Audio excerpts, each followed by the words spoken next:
My grandma and grandpa were farmers. They were great people. And like all farmers, they were diligent, they were pragmatic, and they were fatalistic. And like all farmers, in the off-season, they had part-time jobs. My grandparents worked as aides in the local hospital for the mentally ill. Kind of unusual. My memory of them is dressed up in their spotless white outfits and going out to the door to do their shifts. And they were very proud of the fact that they were making a contribution. When I think back, in knowing what I know now, I imagine that it must have seemed alien to them, maybe a little bit frightening, but I never heard anything like that. All I heard from them was stories of compassion and sympathy for the people that they served. In those pre-privacy days, they would say to me things like, you must be very careful to be kind to the Jones kids or to the Smith kids. Their mom's sick or their dad's in trouble, and they're living with a sad hardness that you couldn't possibly imagine. They would then tell me that I should thank God, the saints, and thank my lucky stars that I was born strong and healthy and born into a family that could support me. And they added on to that, that because I was so lucky, that I owed, that I had to pay back. Those words wash over me from time to time in my life with greater regularity these days as I think back to their work with the mentally ill. And they come to me when I remember those sweet boys from my high school class coming back from Vietnam, damaged, never to recover. When I think of a beautiful cheerleader and homecoming queen who drifted into alcohol and drug abuse. When I remember a new friend, a brilliant young physician who slipped through my fingers and was lost forever to me by suicide. So somehow I find myself, by some twist of magical, mystical fate, in a position where I'm able to speak on behalf of all of those people. And I'm able to speak on behalf of the 1 in 5 of you who will have a serious brush with mental illness or addictions. It's very scary stuff. If you die young, you will die in an auto accident or you will die of suicide. And if you're in an auto accident, almost certainly alcohol or drugs will be involved. Probably 3 of you in this room will develop schizophrenia. We don't know enough about these illnesses. We don't know how to prevent them or how to cure them at this point. But I believe that the secrets are in the brain. This beautiful organ that the image before you shows as connecting itself to the universe.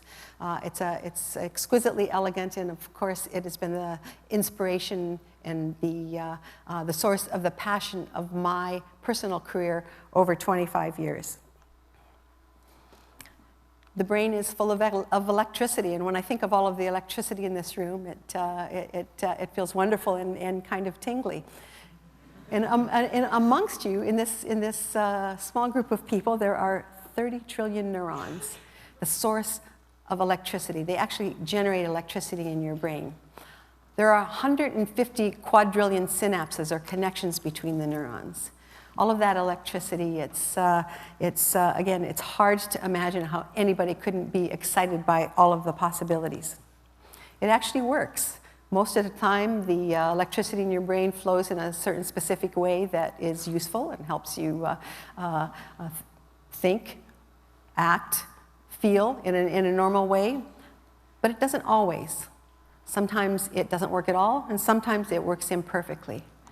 And when it doesn't, it can be so sad, like the suicidal grief of George Falconer in A Single Man, like the bizarre world of Donnie Darko, or the horror wrought by Hannibal Lecter, or it can be broken, like the interesting and intriguing life of Raymond Babbitt and his autism in Rain Man. There's so much to learn, but the clues that we have actually point us in a very positive and optimistic direction. We know that there's a genetic component to the major mental illnesses, schizophrenia and bipolar disorder, and there's certainly a genetic predisposition to addictions. But our knowledge is incomplete.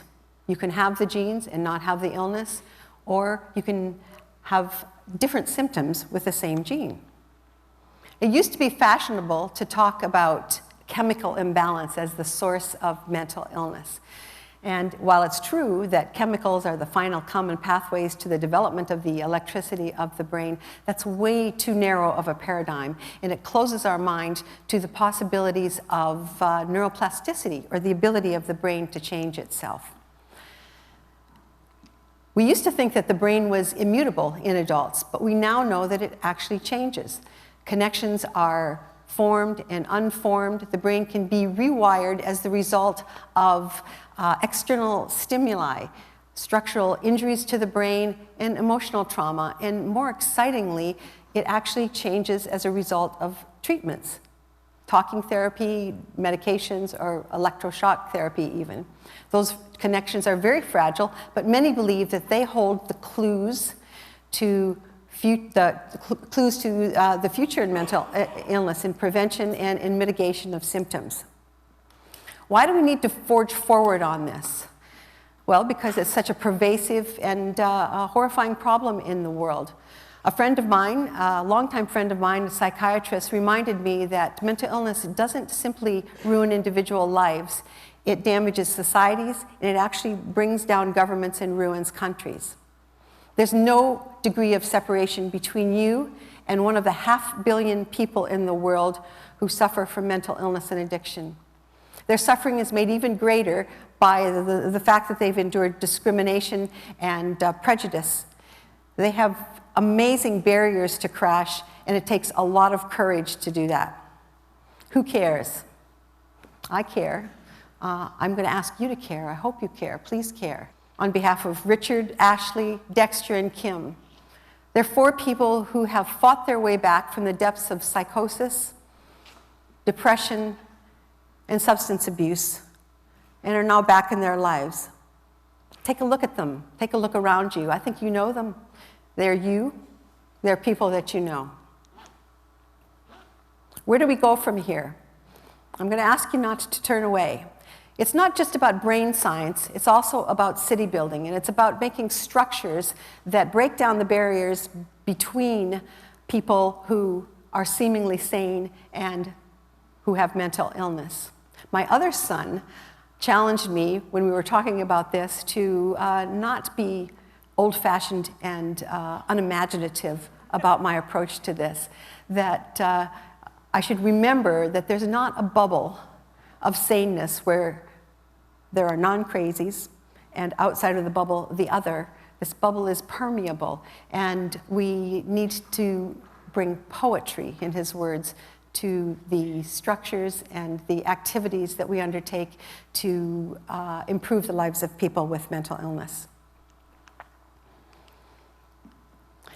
Another friend recently gave me an interesting aphorism. He's from South Africa, and it's an Afrikaans saying, and I hope I can pronounce it correctly, but it is "Abur maak 'n plan." Literally, that means a farmer makes a plan.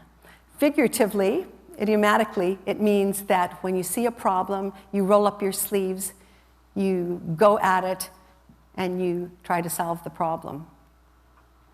That's how my grandma and Grandma Etzkorn lived, and that's how they taught me to live. So in their memory, in honor of all of the people whose psychic suffering has touched my life, and as a special tribute to the courage of my brother-in-law, 1 year sober, I'm going to give you this challenge. I want you to, actually I wrote it down on my hand in case I would forget it. I want you to discover, discuss, and demand.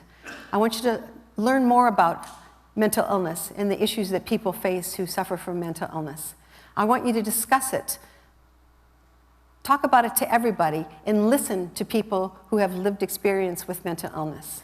And I want you to demand that the grave social injustice that's been done, that's been visited on people with mental illness, is rectified. Discuss, discover, discuss, and demand.